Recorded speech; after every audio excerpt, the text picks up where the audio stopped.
Hello everyone, it's Mr. J Real Talk. Welcome to Vlog episode 2. I hope you enjoyed this episode and the many more to come.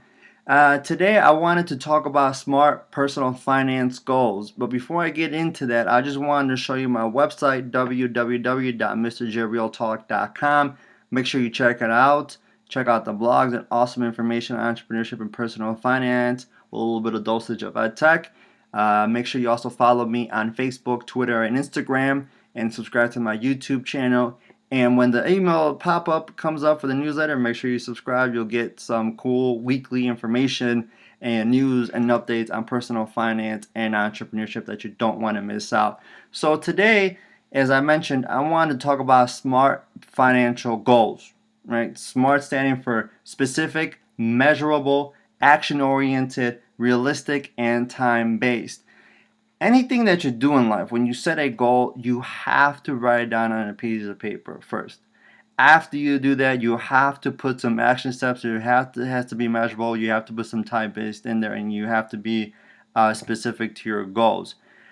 A few months ago, I created this awesome infographic on smart personal finance goals. That is on my business website, ldmsmedia.com. And if you click on the infographic and you scroll down, you'll see it, or you can just type in smart personal finance goals and you see this really cool infographic.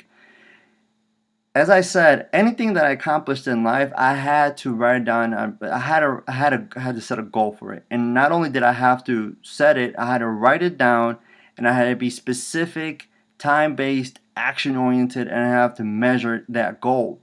So SMART goals is an essential way for you to reach your financial goals, whatever it may be. It may be for a down payment on a mortgage on a house. It may be getting out of credit card debt, student loans debt, saving up for a rainy day, saving up for a vacation. Whatever the financial goal is, you have to have it SMART. Right? So the first step is, of course, being specific. What is your specific goal? I want to get out of credit card debt, for example. Okay, great. It's specific. You want to get out of credit card debt. Measurable.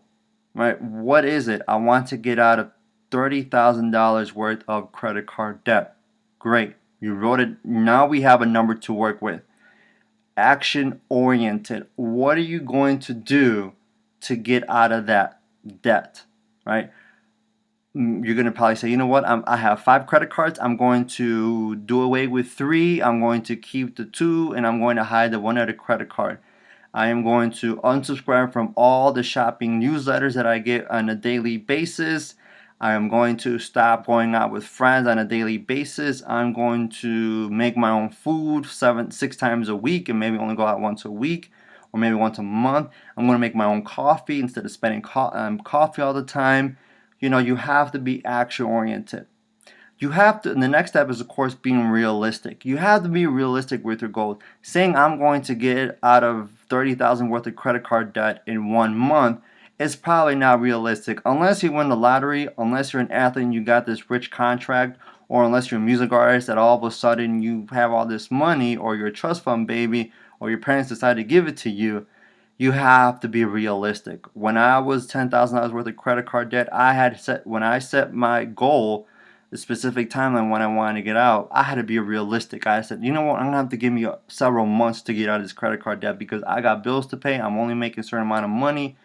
You know, I have to be very specific. So you have to be realistic with your goal. We all wanna, you know, play this make believe and think that the world is, you know, all imaginative and everything, but you have to be realistic.